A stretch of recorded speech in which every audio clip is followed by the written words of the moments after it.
Lorsqu'un combattant clandestin arrogant défie Bruce Lee après l'avoir traité de combattant d'Hollywood dont les arts martiaux ne sont que des cascades de cinéma, Bruce accepte immédiatement. Ce qui se passe lors du premier round prouve pourquoi certains défis ne devraient jamais être lancés. « Dites-lui que j'accepte ». Les mots sont sortis de façon plate et définitive, sans l'ombre d'une hésitation. À l'autre bout de la ligne téléphonique, Gene Lebel est resté silencieux un instant. Il ne s'attendait pas à cette réponse. « Bruce, écoute-moi attentivement », dit Gene. « Ce sont des combats clandestins, il n'y a pas de règles, il y a beaucoup d'argent en jeu et la foule est brutale. Cody Patterson mesure 1,88 m, pèse 88 kg et il est invaincu en 19 combats. C'est un vrai combattant. » Bruce savait que Cody était un combattant redoutable. Dans des circonstances normales, il aurait peut-être pesé les risques avec plus de prudence, réfléchi au danger de combattre dans un lieu clandestin non autorisé. Mais ces circonstances étaient inhabituelles.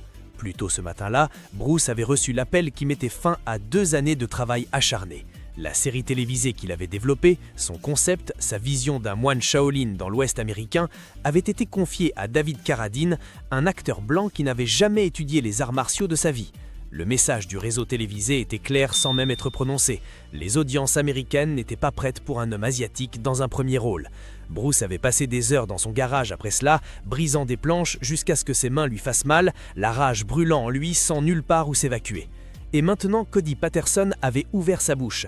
Il l'avait traité de combattant d'Hollywood, il avait affirmé que ses arts martiaux n'étaient que des cascades de films et des trucages de caméra. « Je sais ce qu'il est », dit Bruce calmement au téléphone. « Dites-lui que j'accepte. Dans 1 semaine, au même endroit. » Avec la nouvelle de l'annulation de son émission encore fraîche, Bruce avait besoin de rediriger sa concentration.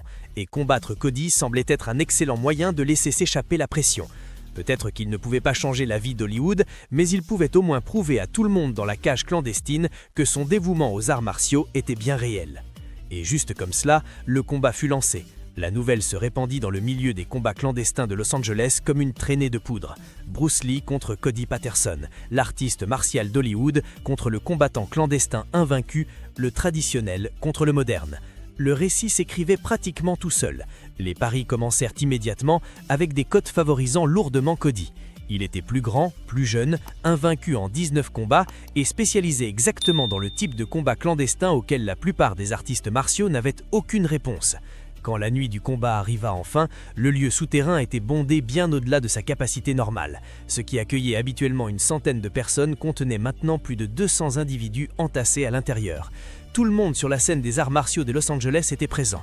Les combattants clandestins voulaient voir si le kung-fu de film fonctionnait réellement dans un vrai combat. Les artistes martiaux traditionnels voulaient désespérément la validation que leur entraînement signifiait quelque chose. Et les parieurs voulaient simplement voir si leur argent allait fructifier. L'atmosphère semblait électrique et dangereuse tout à la fois. Gene Lebel allait arbitrer, et il avait l'air sincèrement inquiet pour les 2 combattants, mais surtout pour Bruce qui mettait les pieds dans un environnement où il n'avait jamais combattu auparavant. Cody entra dans le ring en premier, jouant avec la foule, s'imprégnant de leur énergie. Il avait l'air confiant et arrogant, exactement ce que l'on attend d'un homme invaincu lors de 19 combats consécutifs. Il était certain que ce serait le 20e, et probablement un combat facile. Puis Bruce entra et quelque chose dans l'atmosphère changea immédiatement. Le bruit de la foule changea de tonalité parce que l'homme qui marchait vers ce ring n'était pas le Bruce Lee souriant et charismatique des films et des apparitions à la télévision. C'était quelqu'un qui avait tout à prouver et absolument rien à perdre. C'était quelqu'un à qui on avait dit 2 fois dans une seule journée qu'il n'était pas assez bon. Pas assez bon pour l'Hollywood à cause de sa race, pas assez bon en tant que combattant parce que ses compétences étaient supposées être fausses. Cody le taureau Patterson se tenait à l'autre bout du ring, nullement menacé par le combattant plus petit et toujours porté par sa confiance et son arrogance. Il n'avait absolument aucune idée de qui il avait réellement défié. Il ne le savait pas encore, mais il était à point de le regretter. Au premier round, Gene Lebel amena les 2 combattants au centre du ring et énonça les règles.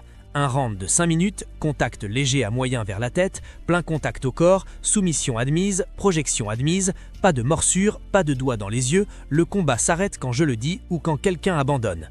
Cody sourit avec mépris. Je n'aurai pas besoin de 5 minutes. Bruce se contenta de le fixer avec une intensité qui mit même Gene mal à l'aise. Ils se touchèrent les poings et la cloche sonna. Immédiatement, Cody chargea exactement comme tout le monde l'attendait. Agressif, confiant, avançant comme un homme qui avait fait cela 19 fois auparavant et savait exactement comment cela se terminait. Bruce recula, tournant vers sa gauche, restant juste hors de la portée immédiate de Cody. Pour la plupart de la foule, cela ressemblait à de la défense, peut-être même de la nervosité.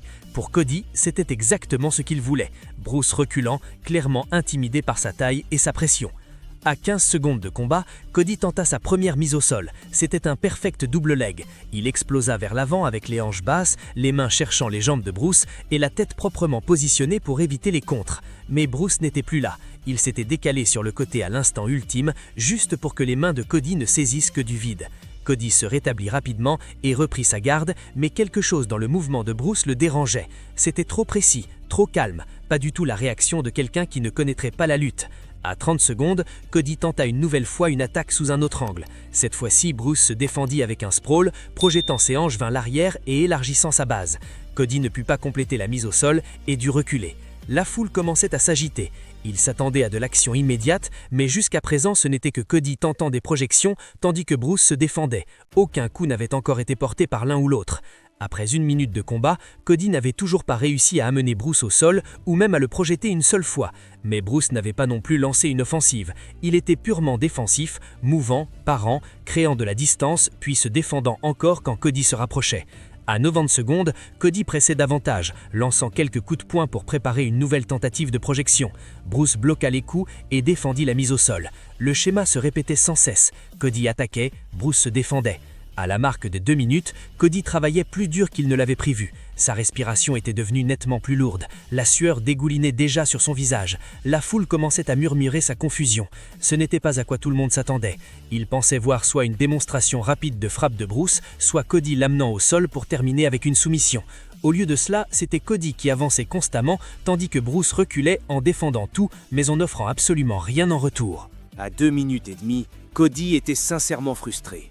Il tenta une dernière mise au sol, mettant tout ce qu'il avait dans une tentative de saisie d'une seule jambe.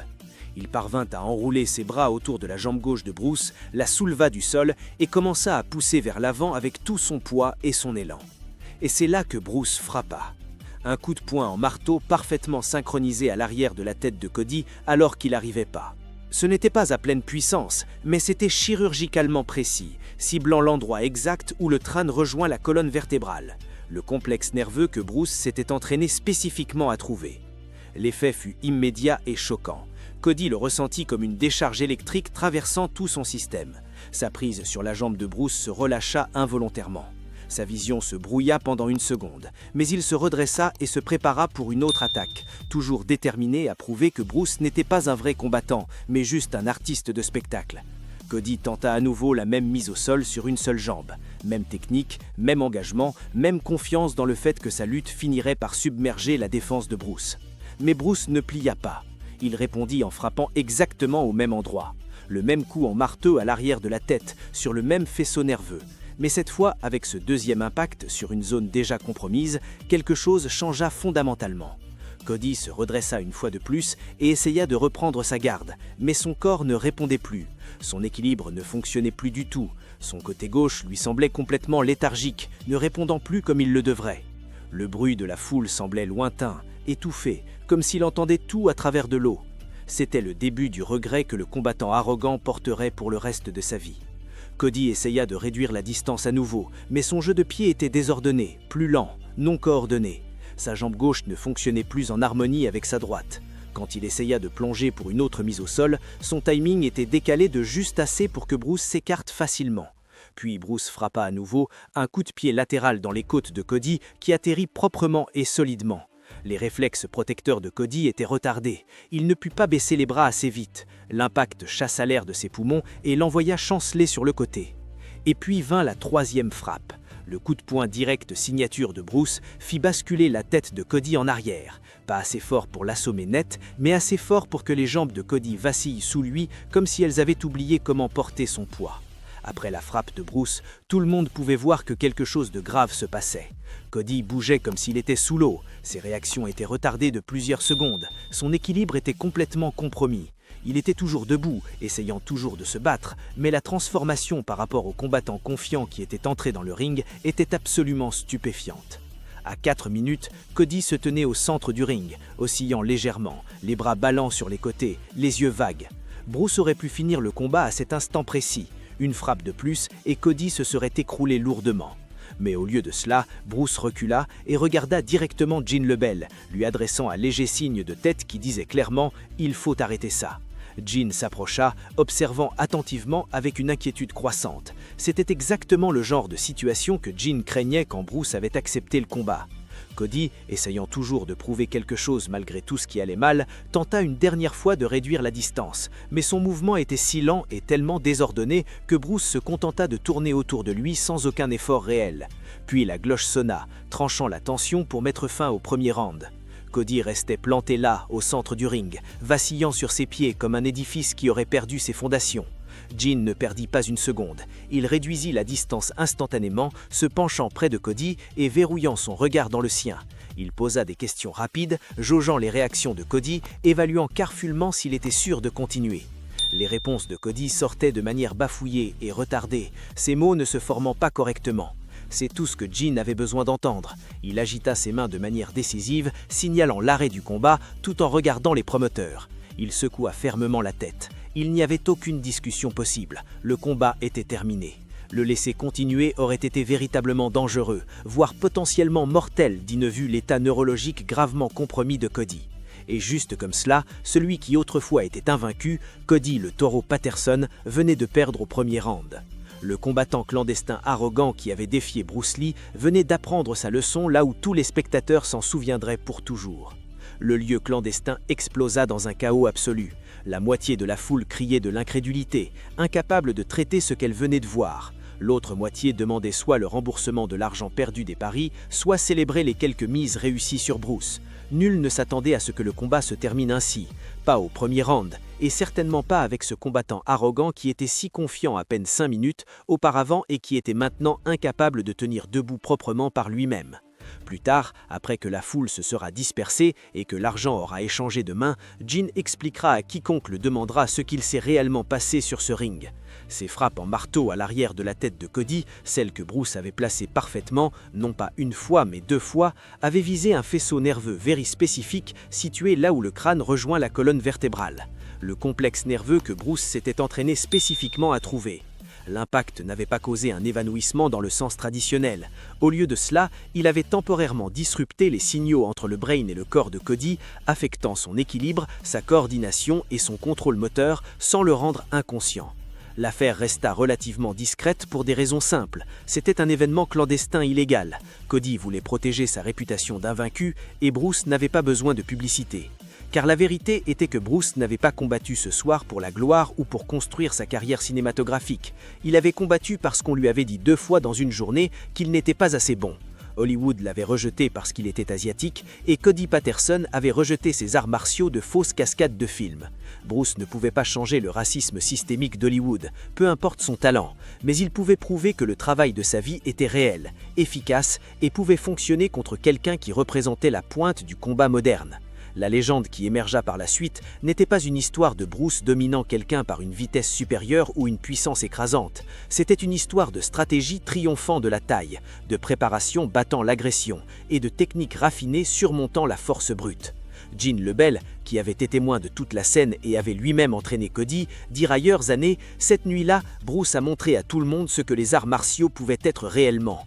Pas une chorégraphie de film, pas des formes traditionnelles pratiquées en isolation, mais un véritable combat qui fonctionne dans n'importe quelle situation lorsqu'il est testé. » Et Cody a pris cette leçon de la manière la plus dure possible en servant d'exemple. 2 frappes parfaitement placées mirent fin à 19 victoires consécutives et prouvèrent que la précision bat la puissance à chaque fois. Auriez-vous accepté un combat lors de votre pire journée? Faites-nous savoir vos réflexions dans les commentaires. Merci d'avoir regardé et on se retrouve dans la prochaine vidéo.